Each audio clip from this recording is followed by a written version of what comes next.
Hello, ladies and gentlemen. I am the Omni viewer, and I don't know how many of you know this, but apparently there's going to be a new animated adaptation of George Orwell's Animal Farm hitting theaters soon, directed by Andy Serkis, no less. That's right, Gollum himself is directing one of George Orwell's most famous stories. Now, this isn't the first time Animal Farm has been adapted, but looking at a recent clip that was released, I am worried. Um, you see, for those of you who don't know, Animal Farm is a very, very serious story. If you try to describe the plot to someone who doesn't know, it might not sound serious.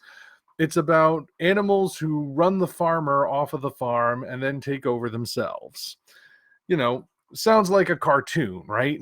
Except, well, there's an allegory at play here, an allegory about the nature of revolution and how your quest for utopia can easily fall apart. There are many layers to the story. And previous adaptations, like the 2D animated one that last time I checked you can still watch on Tubi at this point, they usually get what the story is about. It's a very dark and grim and oftentimes disturbing story that does not have a happy ending to it because it's meant to be a dire warning. That does not necessarily seem to be the priority of this new adaptation. The first warning sign for me was when Seth Rogan got top billing as one of the voice actors. Seth Rogan is not someone that is generally known for doing dramatic roles. The closest one I can think of that comes to mind was that movie, what is it, 50-50, I think, that's about going through cancer treatment.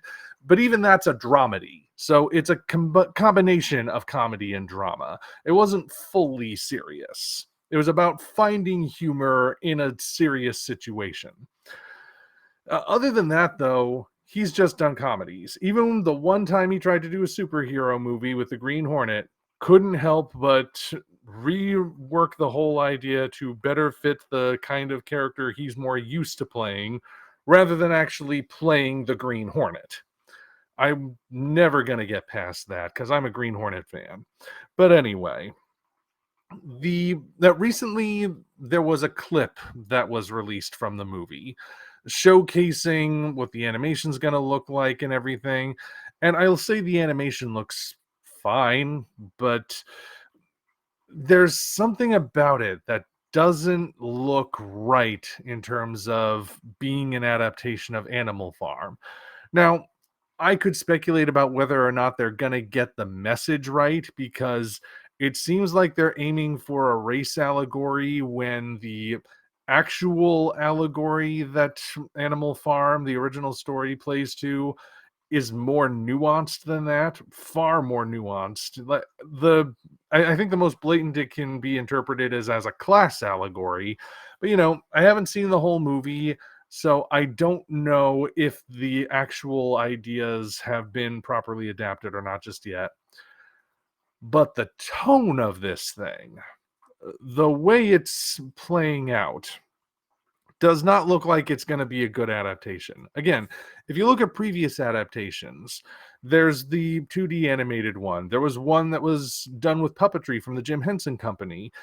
All those other adaptations generally stick to the idea that Animal Farm is a serious, grim, dark story.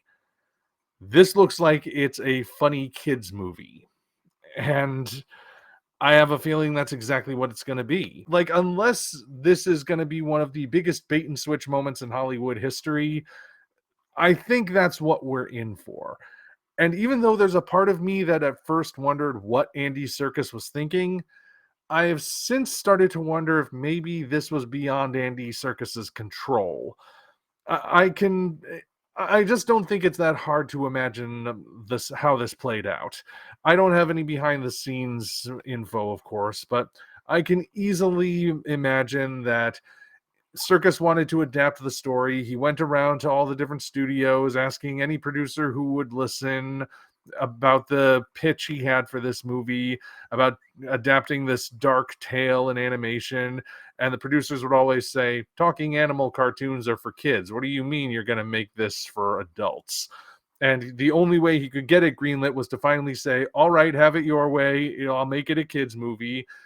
To which the producers would, of course, go, all right, that's what we want to hear. Now, take this list of all the different comedians and celebrities we're going to stunt cast for this thing and get as many as you can and make sure you dumb down that script.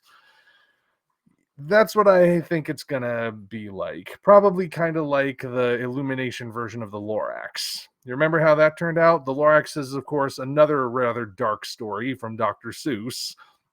Once again, very dark, doesn't have a happy ending. It's meant to be a warning. The movie, as it is highly sanitized, and rather than end on an ambiguous and uncertain note about where the future is going to go, it instead is a reassuring pat on the back, letting you know that everything's going to be all right.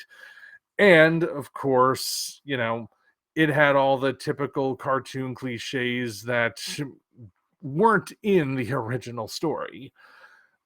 And yet, if you look at the behind the scenes, the Lorax was originally planned to be a little bit darker and weirder and hit a little bit harder than it wound up doing. I have a feeling Animal Farm is going to get that similar treatment, just based on what I've seen so far. Again, unless this is some sort of a brilliant marketing ploy that's going to lead to a bait and switch moment. I mean, it's not like that sort of thing hasn't happened before unintentionally. Like when Watership Down was made all those years ago, and people thought, oh, a cartoon about cute little bunny rabbits. My kid will love that, but they didn't realize what it was. This looks like the movie that people thought Watership Down was going to be. At the very least, I am skeptical about how this movie is going to turn out. And at the very most, I don't think it's going to be good at all. So we'll see what happens when we get a trailer that shows us a little bit more of the movie. Then again, this clip was also released kind of suddenly and with little fanfare. So it's possible that this movie's not going to get much attention. We will see, I guess. Anyway, just wanted to share my thoughts on all of that. Until such time as we meet again, this is the Omni Viewer signing off.